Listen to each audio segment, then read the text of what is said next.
Bonjour et bienvenue, voici notre tour d'horizon économique et boursier. Nous sommes le mercredi 17 janvier pour comprendre comment tourne la planète finance. C'est sur la bourse au quotidien et nulle part ailleurs. Et l'épisode du jour s'intitulera « Trump va très bien ».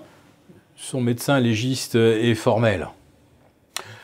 L'événement, mardi soir, 21h45, eh bien, c'est le médecin personnel et officiel de la Maison-Blanche qui vient présenter le bulletin de santé de Donald Trump. Et figurez-vous, aux surprises, M. Trump va très bien. Alors, on ne parle évidemment pas de sa santé mentale, on parle de sa santé physique, qui avait été peut-être un petit peu remise en doute récemment par des méchantes rumeurs, comme quoi M. Trump travaillerait entre 5 et 6 heures par jour au grand maximum, et encore les jours où il travaille. C'est-à-dire qu'en fait, il est un jour sur 3 au golf, et il se prend également quelques vacances, ce qui lui laisse d'ailleurs tout le loisir de continuer de tweeter.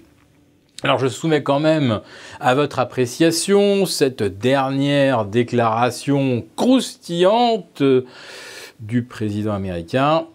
Eh bien, figurez-vous qu'on l'a échappé belle. Grâce à lui, Wall Street a pris 36% depuis son élection. Figurez-vous que si Bernie Sanders ou Hillary Clinton avaient été élus, Wall Street aurait connu un crack de moins 50%. Ouf, vraiment! Les États-Unis l'ont vraiment échappé belle. Alors comment M. Trump sait-il que Wall Street aurait perdu 50% ? Parce que d'abord le marché aurait manifesté tout son dépit de ne pas le voir à la Maison-Blanche. Maintenant, comment M. Trump entretient-il sa santé florissante ? Eh bien, pour le commun des mortels, il faut manger 5 fruits et légumes par jour. D'après les calculs de la presse, M. Trump lui carbure à 5 mensonges ou fake news par jour. 2000 mensonges ont été recensés depuis qu'il a été élu début novembre 2016. Avouez que c'est quand même une belle moyenne, 5 mensonges ou fake news par jour. Alors, imaginons que la loi que M. Macron veut faire voter en France soit appliquée aux États-Unis. Pour M. Trump, ça lui tuerait son business. Heureusement, il n'est pas vraiment menacé. Alors maintenant que nous savons 2-3 choses importantes sur M. Trump, est-ce qu'on peut essayer de comprendre par là pourquoi le dollar est aussi faible ? Franchement, quand vous êtes un investisseur étranger, est-ce que vous avez envie de détenir la devise d'un pays gouverné par quelqu'un qui travaille 2 jours sur 3 et encore, et qui carbure à 5 mensonges ou fake news par jour, et qui en plus de ça soutient ouvertement maintenant des rebelles syriens pro-kurdes et qui sont censés occuper environ un tiers nord-est du territoire de la Syrie, que M. Bachar al-Assad ne contrôle pas ou qui n'a pas pu reconquérir avec l'aide des Russes qui ont de surcroît retiré leurs troupes. Mais le problème, c'est que M.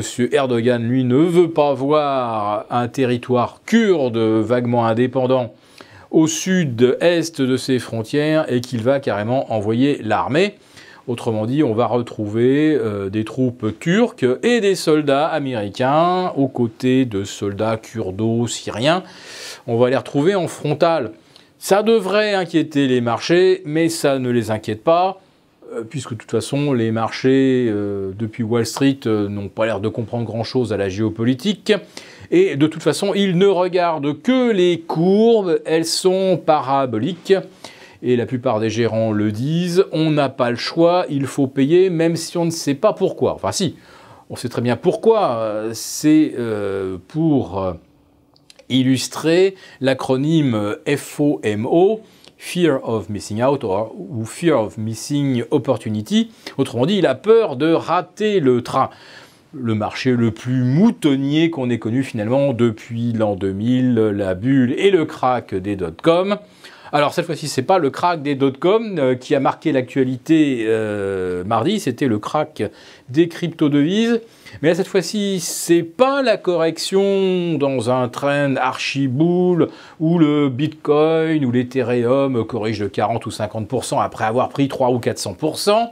Non, là, on est bien dans un scénario qui ressemble beaucoup à celui du crack du Nasdaq en 2000. Autrement dit, un pic, une envolée verticale, une phase de consolidation quasiment à l'horizontale, et puis derrière, on casse la trendline de consolidation court terme, et derrière, il n'y a plus personne.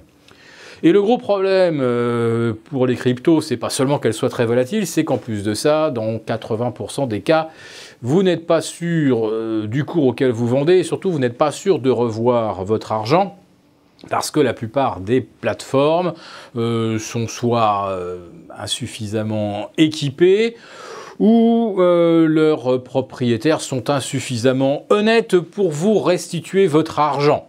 Voilà, je précise cela une nouvelle fois pour que le message passe bien. Ni le Bitcoin ni les autres cryptos ne sont des devises.